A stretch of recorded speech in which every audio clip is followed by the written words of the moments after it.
Imaginez une marmite en fonte noire, posée sur le coin d'un vieux fourneau à bois, au cœur des années 1940. En France, sous l'occupation puis pendant la Reconstruction, ce faitout ne refroidissait jamais. Les fins de morceaux de pain dur, les épluchures de légumes soigneusement lavés, les os à moelle récupérés chez le boucher, après de longues heures d'attente. Tout finissait dans ce bouillon perpétuel. Ce qui n'était le lundi qu'un amas de restes hétéroclites devenait, à force de mijoter, le banquet dominical d'une famille de 7 personnes.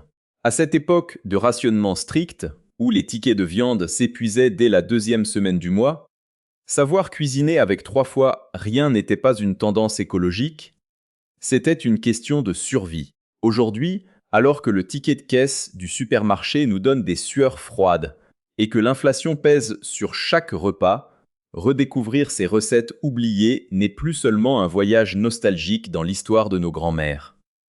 C'est une véritable stratégie de sauvetage financier. En comprenant comment nos aïeuls parvenaient à nourrir des tablées entières pour l'équivalent de quelques centimes, vous allez apprendre à transformer vos propres habitudes, à traquer le gaspillage et à maîtriser l'art secret des ragoûts de pauvres.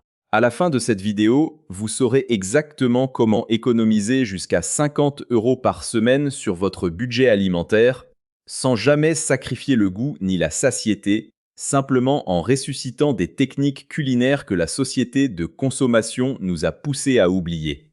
Pour comprendre l'ingéniosité de cette cuisine, il faut se plonger dans la France des années de guerre et d'après-guerre.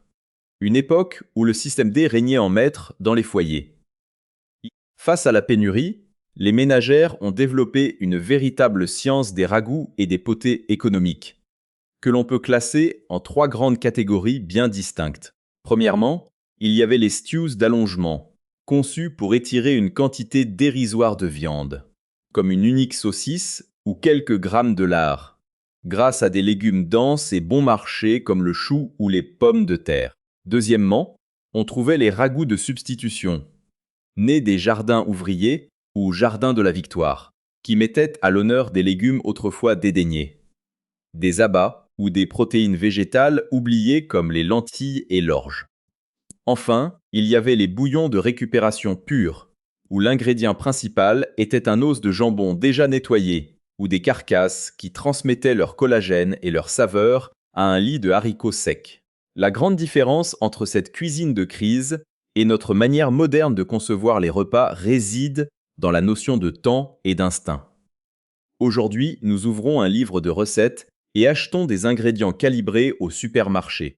En 1140, la ménagère française cuisinait à l'instinct, sans balance ni fioriture, en s'adaptant uniquement à ce que le garde-manger ou le potager offrait ce jour-là.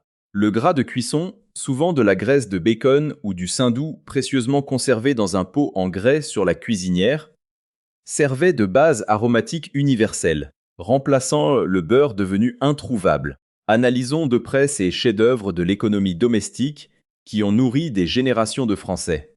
Prenez la potée aux choux et aux saucisses de Francfort. Quand la vraie viande de boucherie manquait, couper une poignée de ces saucisses bon marché en rondelles épaisses permettait de parfumer tout un faitout. En mijotant 1 heure avec un chou coupé en quartiers et 2 pommes de terre, le chou devenait fondant et doux, les pommes de terre épaississaient le bouillon, et la charcuterie transmettait son goût fumé et salé à l'eau, donnant l'illusion d'un festin rustique. Un autre classique de l'époque était le ragoût de lentilles à l'orge perlée. Les lentilles, que l'on qualifie aujourd'hui de superaliments à prix d'or, étaient alors la source de protéines la moins chère. En les associant à l'orge pour la mâche et à une simple couenne de porc offerte par le boucher, on obtenait une consistance veloutée et un goût d'une richesse incroyable, grâce au collagène libéré par la peau du rôti. Que dire du ragoût de haba, comme le cœur de bœuf ou le foie de génisse aux oignons? Le cœur, qui n'est qu'un muscle pur mais délaissé, exigeait 3 heures de cuisson lente, après avoir été rissolé dans de la graisse de lard et fariné. Le résultat? Une viande d'une tendreté absolue, au goût plus soutenu et boisé que n'importe quel morceau de premier choix. Enfin, le summum de la cuisine de l'armoire vide restait le ragoût de haricots blancs au lard. Les lingots secs, trempés la veille, cuisaient 4 heures avec un morceau de poitrine fumée et un oignon jusqu'à ce que les légumes s'effondrent à moitié, créant une sauce liée naturelle, onctueuse et réconfortante, que les enfants sauçaient jusqu'à la dernière goutte avec du pain rassis. La bonne nouvelle, c'est que vous pouvez parfaitement reproduire cette magie anti-gaspi dans votre cuisine moderne pour faire chuter vos dépenses. Pour réussir à coup sûr et économiser, la première règle est de réhabiliter la cuisson lente et douce. Utilisez une cocotte en fonte ou une mijoteuse électrique qui consomme peu d'énergie. Au lieu d'acheter du bouillon en cubes industriels pleins de sel, conservez vos épluchures de carottes, d'oignons et vos parures de viande au congélateur. Une fois le sac plein, faites-les mijoter pour obtenir une base gratuite et savoureuse. L'erreur la plus fréquente aujourd'hui est de vouloir presser le mouvement. Si vous cuisez des haricots secs ou des morceaux de viande dansent trop vite et à gros bouillon, la viande durcira et les légumineuses resteront farineuses. Laissez le temps faire son œuvre à feu doux.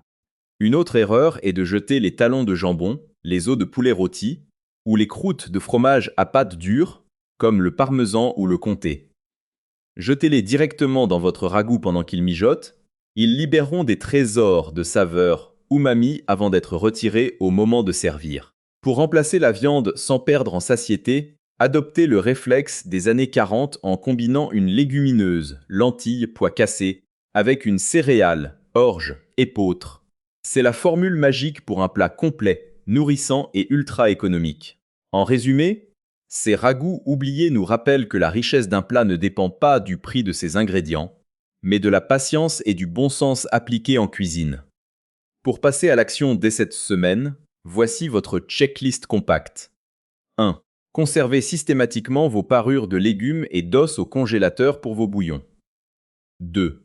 Achetez vos légumineuses, lentilles et haricots, sous forme sèche plutôt qu'en conserve pour diviser le prix par 3. 3. Privilégiez les coupes de viande à mijoter ou les abats, bien moins chers au kilo. 4. Utilisez le pain rassis ou des galettes de récup pour accompagner et épaissir vos préparations. En appliquant ces principes simples, votre cuisine retrouvera une authenticité unique tout en protégeant votre portefeuille.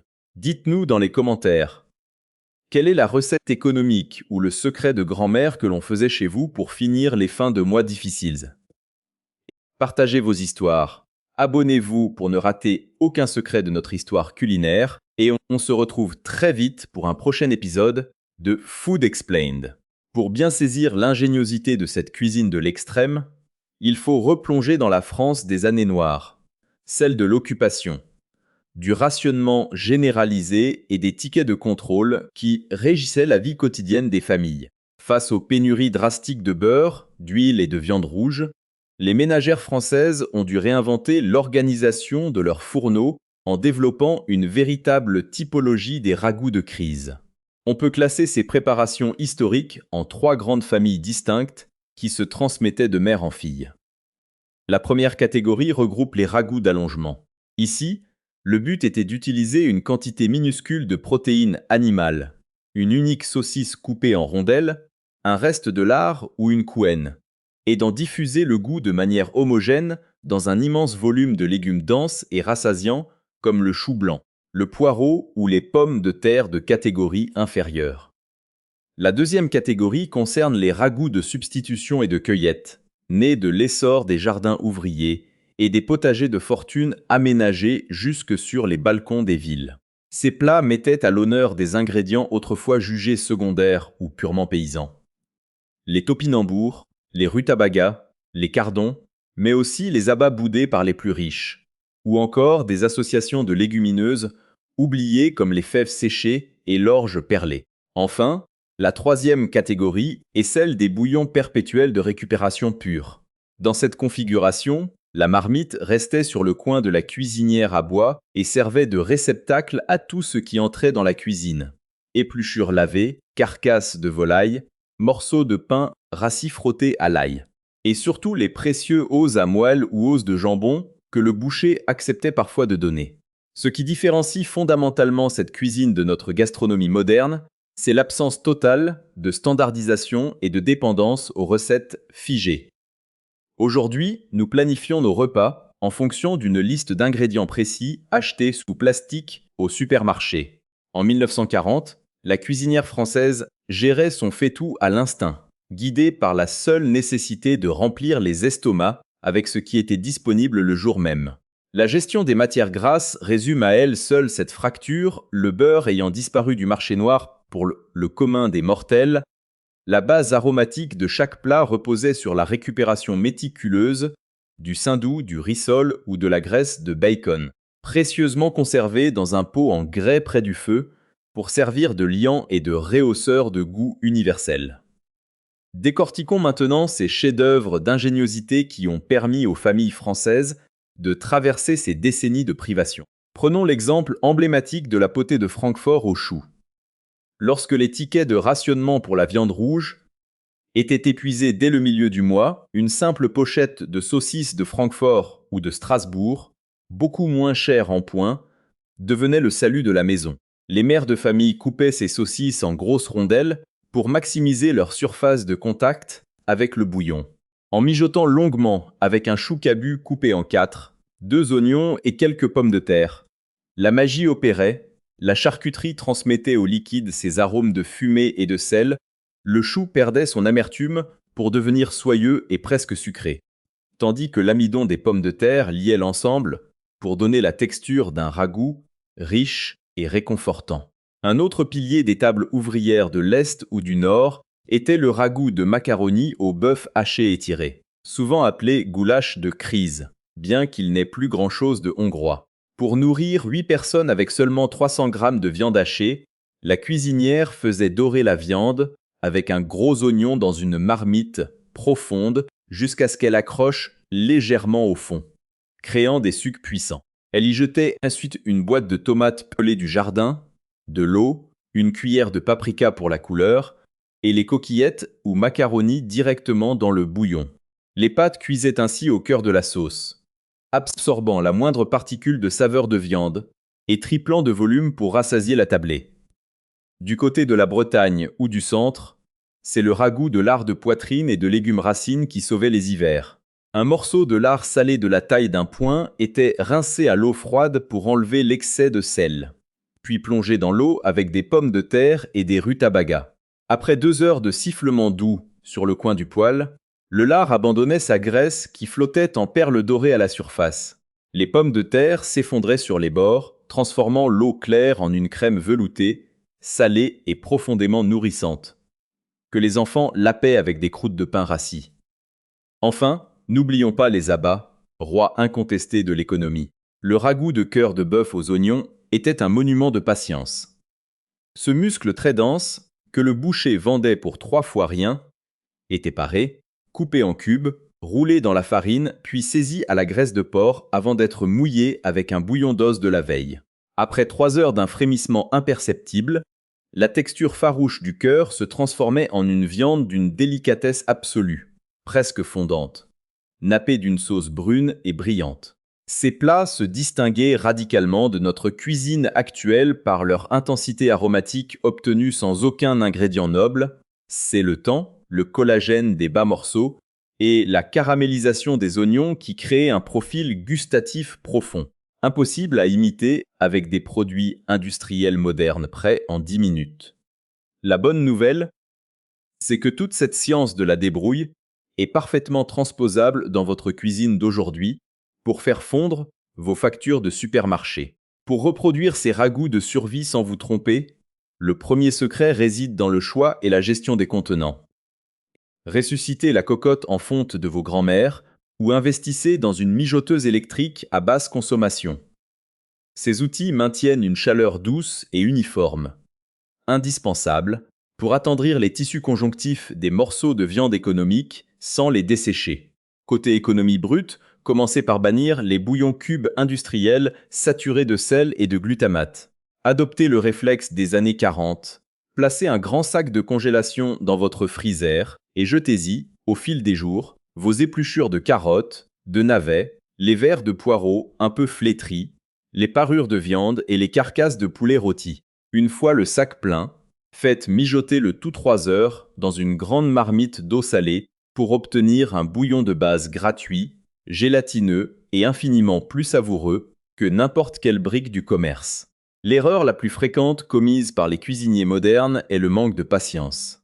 Si vous tentez de cuire un cœur de bœuf, des bas morceaux de porc ou des haricots secs à gros bouillon pour aller plus vite, vous allez provoquer un choc thermique qui scellera la dureté des fibres de la viande et rendra la peau des légumineuses farineuses. Le feu doit être si bas que vous ne devriez voir qu'une petite bulle éclatait à la surface toutes les quelques secondes.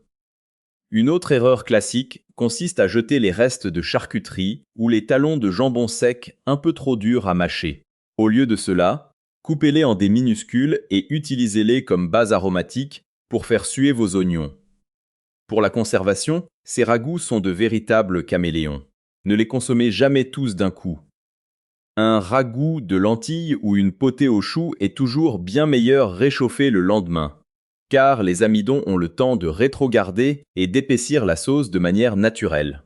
Vous pouvez les conserver 4 jours au réfrigérateur dans des bocaux en verre hermétique ou les congeler en portions individuelles. Pour les associations, si vous voulez réduire votre consommation de viande sans perdre l'apport en protéines, appliquez la règle d'or du rationnement français. Associez toujours une légumineuse à une céréale de récupération, des lentilles vertes cuites avec de l'orge perlée ou des morceaux de pain rassis frottés à l'ail et disposés au fond de l'assiette avant de verser le bouillon brûlant créeront une synergie de protéines complète, tout en offrant une satiété qui vous fera tenir jusqu'au soir pour un coût de revient inférieur à 1 euro par personne. En fin de compte, l'histoire culinaire de la France des années 1940 nous montre que la véritable gastronomie ne naît pas de l'abondance, mais de la contrainte et du respect absolu de la matière première. Ces plats oubliés que la société moderne de consommation a tenté d'effacer en nous vendant des plats préparés standardisés et des box repas hors de prix, contiennent précisément le savoir dont nous avons besoin aujourd'hui pour faire face à la crise et à l'inflation. En reprenant le contrôle de nos marmites, en redécouvrant la patience du feu doux et l'art de magnifier les morceaux délaissés, nous ne faisons pas un pas en arrière. Nous reprenons possession d'une autonomie domestique précieuse. Pour vous aider à intégrer immédiatement cette philosophie anti-gaspi et ultra-économique chez vous, voici votre mini-checklist compacte à afficher dans votre cuisine. 1. Ouvrez un sac de congélation dédié aux épluchures lavées et aux os pour créer vos bouillons de base gratuits. 2. Privilégiez systématiquement les bas morceaux de boucherie comme le collier, le cœur de bœuf ou la poitrine de porc, 2 à 3 fois moins cher au kilo. 3. Achetez vos légumes racines entiers. Ne jetez plus les fans de carottes ni les verres de poireaux et vos légumes secs au rayon vrac. 4. Cuisinez toujours en grande quantité. Un ragoût de haricots ou une potée aux choux se bonifie en refroidissant et vous garantit des repas sains pour plusieurs jours. 5. Ne jetez plus jamais un talon de jambon, une couenne ou une croûte de fromage à pâte dure, car ce sont les exhausteurs de goût naturel de vos prochains bouillons. En changeant simplement ces quelques réflexes, vous allez voir votre budget alimentaire fondre à vue d'œil tout en redécouvrant des textures et des saveurs d'une profondeur insoupçonnée, bien loin des produits ultra transformés qui saturent nos supermarchés. C'est maintenant à vous de jouer et de faire vivre cette mémoire collective. Dites-nous dans les commentaires, quel est le plat économique, la soupe de récupération ou le secret de grand-mère que l'on préparait dans votre famille pour traverser les fins de mois difficiles ou ne rien gaspiller? Vos partages de recettes et d'astuces sont une mine d'or pour toute la communauté. N'oubliez pas de cliquer sur le bouton d'abonnement, de laisser un pouce bleu si cet épisode vous a donné envie de ressortir votre vieille cocotte en fonte, et d'activer la cloche pour ne manquer aucune de nos prochaines enquêtes culinaires sur Food Explained. Prenez soin de vos marmites, cuisinez vrai, et on se retrouve très vite pour un prochain voyage au cœur de nos assiettes.